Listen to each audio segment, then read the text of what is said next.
والإسلام ديني ومحمدا رسول الله. Bismillahirrahmanirrahim.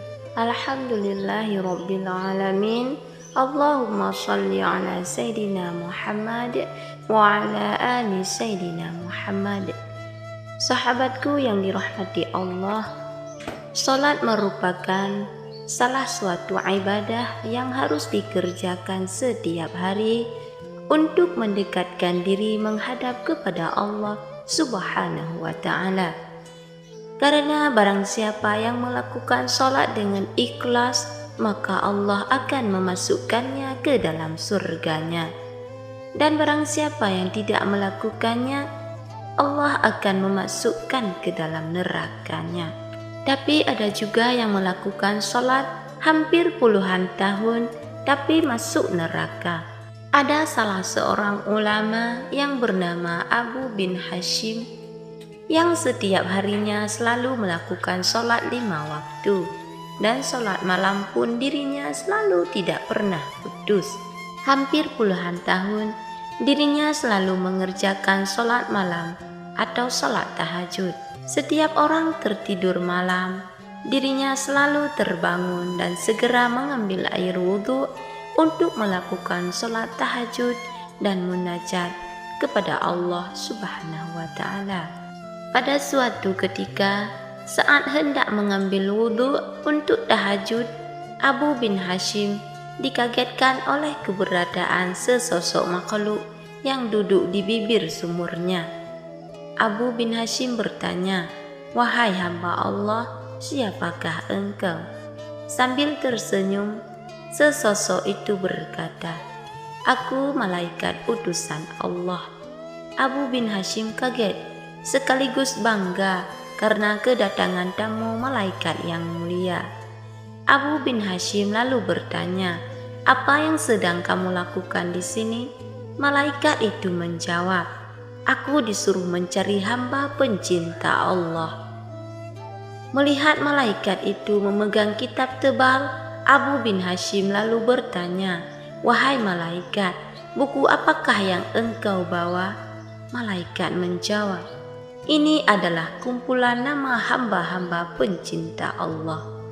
Mendengar jawaban malaikat itu, Abu bin Hashim berharap di dalam hatinya namanya ada di situ.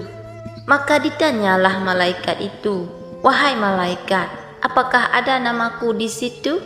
Abu bin Hashim berharap bahwa namanya ada di buku itu. Mengingat amalan ibadahnya yang tidak putus, selalu mengerjakan salat tahajud setiap malam, berdoa dan bermunajat kepada Allah Subhanahu wa ta'ala di sepertiga malam.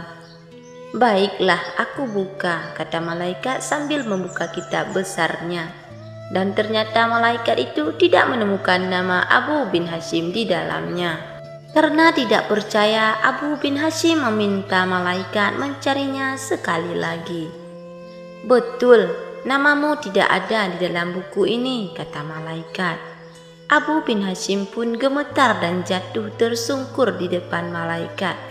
Dia menangis terjadi-jadinya. "Rugi sekali diriku, selalu tegak berdiri di setiap malam dalam tahajud dan bermunajat, tetapi namaku tidak masuk dalam golongan para hamba pencinta Allah," kata Abu bin Hashim sambil menangis. Melihat itu malaikat berkata, "Wahai Abu bin Hashim, bukan aku tidak tahu engkau bangun setiap malam. Ketika yang lain sedang tidur, engkau mengambil air wudhu dan kedinginan pada saat orang lain terlelap dalam buaian malam. Tapi tanganku dilarang Allah menulis namamu. Apakah gerangan yang menjadi penyebabnya?" Tanya Abu bin Hashim kepada malaikat. "Engkau memang bermunajat kepada Allah, tapi engkau pamerkan dengan rasa bangga kemana-mana dan asyik beribadah memikirkan diri sendiri. Ke kanan kirimu ada orang sakit atau lapar, tidak engkau tengok dan beri makan. Bagaimana mungkin engkau dapat menjadi hamba pencinta Allah?"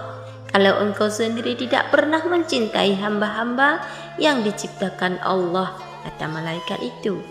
Abu bin Hashim seperti disambar petir di siang bolong. Dia tersadar hubungan ibadah manusia tidaklah hanya kepada Allah semata, tetapi juga ke sesama manusia dan kepada alam. Sahabat beriman yang dirahmati Allah, ternyata ibadah serajin apapun, kalau niat untuk memamerkan, niat dianggap manusia, tidak peduli dengan kesusahan yang melanda di sekitarnya, maka akan dibenci Allah Subhanahu wa Ta'ala. Malah banyak dalam kisah dan hadis Rasul bahwa serajin apapun ibadah, kalau ada kekenyangan, penuh harta, tetangga Anda lapar dan kesusahan, maka Anda akan masuk ke dalam neraka. Semoga kita mendapatkan hikmah dari pelajaran yang sangat berharga ini. Perbaikilah niat, janganlah Anda rajin melakukan ibadah hanya untuk dilihat, hanya untuk memamerkan bahwa Anda itu orang rajin beribadah. Janganlah Anda ibadah hanya karena hadiah surga semata, tapi lakukanlah segala sesuatu ibadah itu murni karena Allah Subhanahu wa Ta'ala. Demikian wahai sahabatku yang dapat saya bagikan, semoga bermanfaat untuk kita semua. Amin ya rabbal alamin.